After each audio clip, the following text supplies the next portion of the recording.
হাইলাকান্দি জেলা ঈদে মিলাদুন্নবী উদযাপন কমিটির উদ্যোগে পবিত্র রমজান মাসে যথাযথ মর্যাদায় সোহাদায় বদর দিবস বা বিজয় দিবস পালিত হয়েছে। এই উপলক্ষে মঙ্গলবার হাইলাকান্দি শহরের সিরাজপট্টি মসজিদে দিনব্যাপী সোহাদায় বদর দিবসের বিভিন্ন কর্মসূচি অনুষ্ঠিত হয়েছে। এর মধ্যে ছিল পবিত্র কোরআন খাতম, আলোচনা সভা, মিলাদ মাহফিল, বিশ্ব শান্তি কামনায় মোনাজাত এবং শেষে ইফতার মাহফিল ইত্যাদি। এই দিনের অনুষ্ঠানে উপস্থিত ছিলেন হাইলাকান্দি জেলা ঈদে মিলাদুন্নবী উদযাপন কমিটির সভাপতি মাওলানা আক্তার হোসেন লস্কর, উপদেষ্টা মাওলানা নাজমুল আলম লস্কর, সহসভাপতি কারি নূর আহমেদ লস্কর, সাধারণ সম্পাদক কেসিম হাসান আহমেদ কবির, সহ সম্পাদক রবিজুল ইসলাম বড় ভূঁইয়া, কার্যালয় সম্পাদক ইসলাম উদ্দিন মাঝার ভূঁইয়া, প্রতিষ্ঠান সম্পাদক সালেহ আহমেদ চৌধুরী, কারি নাজির হোসেন লস্কর, ফখরুল ইসলাম মজুমদার, মাসুক আহমেদ বড় ভূঁইয়া, উপদেষ্টা শামসুদ্দিন বড় ভূঁইয়া, সাংগঠনিক সম্পাদক আলহাজ গুলজার হোসেন বড় ভূঁইয়া, জাইদুল হক লস্কর, সিরাজপট্টি মসজিদের ইমাম মাওলানা জাহিরুল ইসলাম চৌধুরী, সম্পাদক আলহাজ হোসেন আহমেদ মজুমদার, জুবাইর আহমেদ বড় ভূঁইয়া, ইমাদ মজুমদার, সুমন মীরা, সিরাজ আহমেদ বড় ভূঁইয়া প্রমুখ। উল্লেখ্য, প্রতি বছরের মতো এবারও হাইলাকান্দি জেলা ঈদে মিলাদুন্নবী উদযাপন কমিটির উদ্যোগে বিভিন্ন কার্যসূচির মধ্য দিয়ে সোহাদায় বদর দিবস পালন করা হয়েছে। দিনটির তাৎপর্য ও গুরুত্ব নিয়ে আলোচনা করেন জেলা ঈদে মিলাদুন্নবী উদযাপন কমিটির সভাপতি মাওলানা আক্তার হোসেন লস্কর, সাধারণ সম্পাদক কেসিম হাসান আহমেদ কবির, উপদেষ্টা মাওলানা নাজমুল আলম লস্কর প্রমুখরা।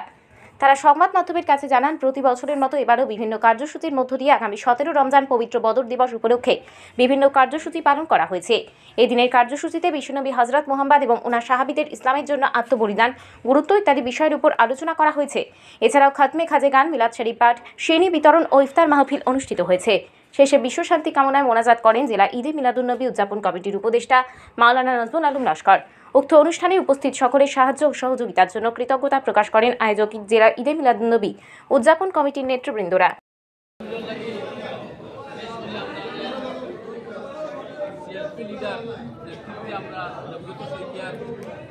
আজকে আমরা প্রত্যেক ডিস্ট্রিক্টে আসামের বিভিন্ন জায়গা বিশেষ করে আমরা দায়িত্ব দেওয়া হয়েছে বরাকের, শিলচর, ফরিদপুর, হাইলাকান্দি।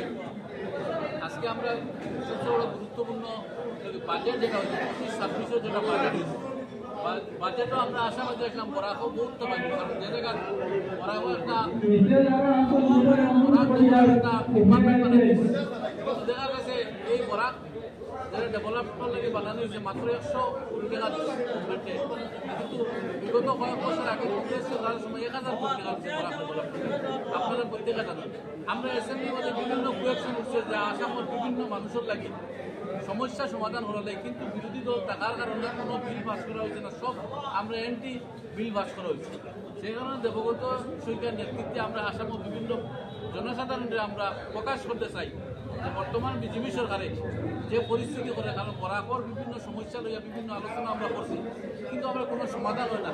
প্রত্যেকের জন্য বর্তমানে যে আমাদের বদরপুর ঘাটের গেমেন ব্রিজ, যেটা সবচেয়ে বড় সমস্যা, ওটা রিসেন্টলি আমরা কোয়েকশন আনছি, কিন্তু বাজেটও আজকে দেখা যায় গেমেন ব্রিজের কোনো সমস্যার উপরে কোনো বাজেট ধরা হয়েছে না। আজকে আমরা আশাবাদী আসলাম, এখানে রাজনগর একটা দীর্ঘ বছর থেকে একটা আন্দোলন করে একটা নিয়ে বরাবর একটা ব্রিজও লাগে, এই বাজেটও আনা হয়েছে না। বিভিন্ন সমস্যা আছে, সমস্যার লাগে আমরা বিভিন্ন সমস্যা লাগে আমরা সার্ভিস দেওয়ার মানুষের সমস্যা থাকে এটাও সমাধান করার লাগে, এবং বদরপুর ঘাটের রেলওয়ে ব্রিজ যেটা আছে আমরা ওভার ব্রিজও লাগে, কারণ তিনটা ফ্লাইওভার ব্রিজ দেওয়ার লাগে, কিন্তু দেখা গেছে বাজেটও দুটা ধরা হয়েছে, একটা ওভার ব্রিজ আর ধরা হয়েছে না। সেই কারণে মাননীয় মুখ্যমন্ত্রী স্টেটমেন্ট মতো আজকে আমরা দেখছি একটা বরাক থেকে একটা বঞ্চিত হইয়া আজকে আমরা বাজেটটাকে বিভিন্ন ধরনের হাইলাকান্দি, খাটনিছড়া, বিভিন্ন ধরনের সমষ্টি, 3টা সমষ্টি থেকে দেখা যাচ্ছে হাইলাকান্দি থেকে কাটিয়ে নেওয়া হয়েছে, হরিমুজ থেকে কাটিয়ে নেওয়া হয়েছে, বরাক থেকে 2টা সমষ্টি কাটিয়ে নেওয়া হয়েছে। আজকে ফান্ড বিভিন্ন ধরনের আমরা বঞ্চিত হয়েছি। এই ধরনের পরিকল্পনা সরকারের করে বরাকর লাগে এবং আসামের বিভিন্ন জায়গার যেটা এইবার বাজেট, যেটা আমরা বিশেষ করে যত বিরোধী দলের সঙ্গে যেটা রাজনৈতিক বাজেট করছি, কারণ যদি সঠিক মতো বাজেট করা হইতো আজকে 1,50,000 কোটি টাকার বাজেট করছে, কিন্তু 1,50,000 কোটি টাকা সরকারের ঋণ আছে, লোন রয়েছে। এই কারণে সঠিক মতো বাজেট যেটা করছে, বাজেটের আমরা বিশেষ করে বিরোধী যত মানুষ আছি কোনো মানুষ মতামত সরকারের নিচ্ছে না, এবং যেটা বাজেট করছে আমরা বরাবর থেকে কোনো বাধা হচ্ছে না। এই কারণে আমরা সরকারের কাছে বিভিন্ন ধরনের দাবি জানাইছি যে বরাবর স্বার্থে আমরা বিশেষ করে বিভিন্ন ধরনের ইন্ডাস্ট্রি, বিভিন্ন ধরনের কোনো বাজেটও এরকম কোনো উল্লেখ করা হয়েছে না। কমসে কম পেমেন্ট যেটা বরাবর 3টা স্টেট আছে, আজকে মিজোরাম আছে, মেঘালয় আছে, এদিকে আমরা ত্রিপুরা আছে, মণিপুর আছে। এই ধরনের এই ব্রিজটার যেটা ব্রিজের সমস্যা, এই ব্রিজটা যদি উল্লেখ করতো তো বরাবর সমাধান শেষ হইল, কিন্তু এই ধরনের কোনো উল্লেখ করা হয়েছে না। এবং দেখা ওর ভারতমালার ব্রিজের সমস্যা সমাধান করো। ভারতমালা যদি আজকে 2 বছর যায় 3 বছর যায়, মানুষ ডেইলি যে সমস্যা আসে, গেমেন ব্রিজও যেভাবে সমস্যা করেন, মানুষ স্কুল কলেজে যাইতে পারেন না, হসপিটালে যাইতে পারেন না, বিভিন্ন ছাত্র অ্যাম্বুলেন্স সঠিক মতো মেডিকেলকে বুঝতে পারে না, বহুত মানুষ মারা যান।